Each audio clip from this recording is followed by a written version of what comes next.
À la veille d'une nouvelle journée de mobilisation contre le président Bouteflika qui se déroulera le 22 mars, l'opposant Rachid Nekka s'est confié à Sputnik France. Se disant placé en résidence surveillée, il appelle le peuple algérien à venir le libérer et espère instaurer un gouvernement d'union nationale. Il faut savoir que j'ai déjà été placé en résidence surveillée illégale pendant 2 ans entre 2016 et mai 2018. Tout cela à cause des 151 manifestations anticorruption que j'ai organisées notamment en France, en Suisse et en Algérie. Et le pouvoir a très mal pris le fait que je l'affronte directement et j'ose les attaquer toujours avec des preuves, évidemment.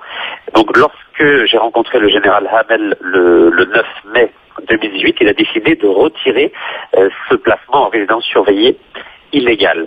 Et malheureusement, depuis le 24 février, lors de mon dernier meeting populaire dans la ville de Tizi Ouzou, en Kabylie, le pouvoir a décidé de m'interdire tout déplacement dans le pays, parce qu'il faut savoir qu'à chaque fois que je me déplace dans le pays, il y a entre 5 et 15 000 personnes qui viennent à ma rencontre et qui signent des parrainages en vue de ma candidature aux élections présidentielles. Et donc depuis le 24 février, je suis placé en résidence surveillée illégale, ou bien dans mon village qui est situé à 250 km à l'ouest d'Alger, ou bien dans le bureau de mon parti politique, donc le Mouvement pour la jeunesse et les changements, qui est situé en plein cœur d'Alger. Donc concrètement, aujourd'hui, il y a 15 policiers devant mon domicile et j'ai interdiction absolue de me déplacer. Ah, donc là, vous pouvez pas sortir de chez vous. Aujourd'hui, je ne peux pas sortir de chez moi depuis le 24 février. Je suis revenu de France où j'avais participé aux manifestations donc à Paris, et à mon arrivée à 6h45, j'ai été placé en garde à vue pendant 24 heures à l'aéroport d'Alger avant d'être escorté par 70 policiers jusqu'à mon village. Et donc j'ai lancé un appel à la population algérienne pour qu'elle vienne me délivrer donc demain matin à 9h afin de pouvoir participer aux manifestations, notamment à la marche devant le El Mouradia à Alger, donc une marche pacifique, je tiens à le rappeler, et donc je vais voir demain la réaction des autorités lorsque les Algériens viendront dans mon village. Alors votre page Facebook, qui compte environ 1,8 million d'abonnés, a été supprimée. Que s'est-il passé? Qui a motivé cette décision? Ma page Facebook avait déjà été piratée donc en décembre 2017 pendant 3 jours, et nous avons pu détecter qui était à l'origine donc de ce piratage. Donc c'est une personne qui vient de Tlemcen. Tlemcen, c'est le fief du président Bouteflika, donc à l'ouest du pays, et les autorités n'ont jamais accepté que je puisse porter plainte contre cette personne dont on a réussi à avoir l'adresse IP. Donc la page Facebook a à nouveau été supprimée cette fois-ci dimanche dernier, et depuis dimanche, je n'ai plus accès à ma page Facebook. Donc j'ai contacté la direction de Facebook régionale donc à Dubaï et à San Francisco aux États-Unis, et à ce jour, je n'ai aucune réponse. Ah, ils ne vous ont pas répondu, vous leur avez demandé qu'est-ce qui s'est passé, vous n'avez pas eu de réponse. Je les ai appelés, je leur ai envoyé des emails, et je n'ai aucune réponse de Facebook. Ils ont dit qu'ils allaient regarder ce qui se passe, et je n'ai pas de réponse à ce jour. Alors Abdelaziz Bouteflika a récemment annoncé une conférence nationale qui devrait permettre un changement du régime de gouvernance, et il a dit le tout dans un avenir très proche. Quel crédit donnez-vous à ces déclarations? Vous savez, depuis 2015, j'ai dit dans les médias algériens que le président Abdelaziz Bouteflika était mort politiquement. Depuis le 8 mai 2012, aucun Algérien n'a rencontré le président Abdelaziz Bouteflika. Vous savez, le régime algérien est le roi de la manipulation de l'opinion publique nationale et internationale.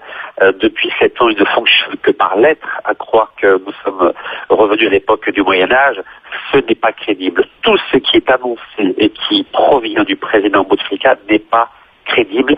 C'est simplement le régime du président Bouteflika qui tourne autour de lui et qui distille des informations qui sont totalement fausses. Et fort heureusement, aujourd'hui, le peuple algérien a compris que le président algérien n'existe plus, et c'est la raison pour laquelle non seulement le peuple algérien s'est opposé au 5e mandat, mais il s'oppose à toute initiative qui vient du régime algérien. Et croyez-moi, il n'y aura ni conférence internationale, ni période de transition. Aujourd'hui, il faut absolument revenir à la légalité constitutionnelle et réorganiser des élections présidentielles comme cela était prévu le 18 avril prochain.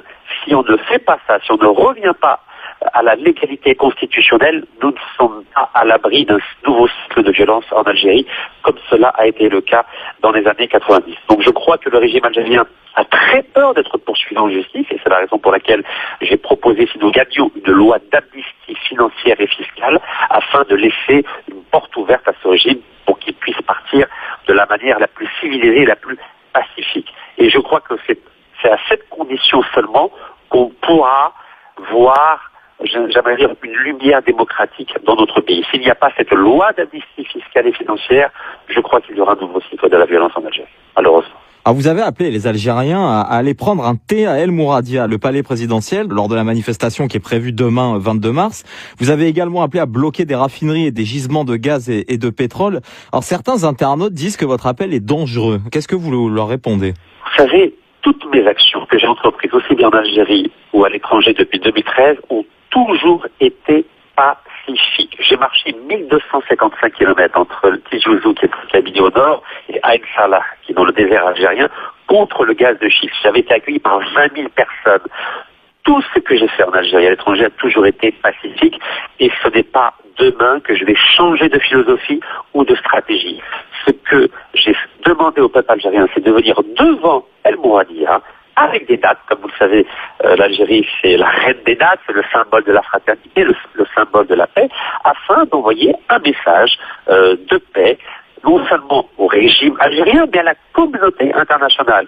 Et lorsque j'ai demandé aussi à ce qu'on bloque les raffineries de pétrole aussi bien dans le désert que dans le nord du pays, c'est pour faire réagir la communauté internationale pour qu'elle cesse de soutenir la dictature de Bouteflika. Et je suis très heureux de voir que des manifestants ont bloqué les raffineries à Hassi R'Mel et à Hassi Mefrou dans le désert, donc ce qui veut bien dire que mes appels sont entendus par la population, et j'ai bon espoir que demain, grâce au soutien de la population qui va venir dans mon village, nous puissions aller avec des dates devant le palais d'El Mouradia pour adresser un message de paix, et cela se fera si les autorités acceptent dans une ambiance bon enfant, une ambiance pacifique. Alors pour conclure, vous dites vouloir installer un gouvernement provisoire à partir de demain 22 mars, et ce d'une manière pacifique et civilisée comme vous venez de le répéter. Alors concrètement, comment vous comptez vous y prendre? Quand je suis revenu vendredi à Alger, c'était pour justement rencontrer les responsables de l'opposition afin de discuter des modalités pour la mise en place de ce gouvernement d'union nationale.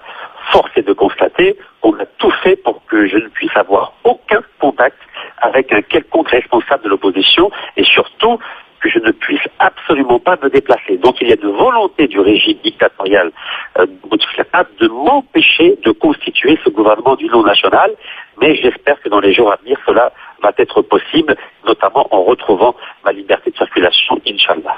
Il y a un point sur lequel je voudrais avoir des précisions, c'est que vous dites que vous êtes soit en résidence surveillée dans votre village qui se situe à 250 km d'Alger, ou soit au siège de votre parti qui est à Alger, mais vous pouvez vous déplacer entre les deux. Aujourd'hui, je ne peux plus me déplacer. Il faut savoir que lorsque je suis arrivé à l'aéroport d'Alger, on m'a retiré aussi le passeport algérien de façon à m'empêcher de sortir du territoire.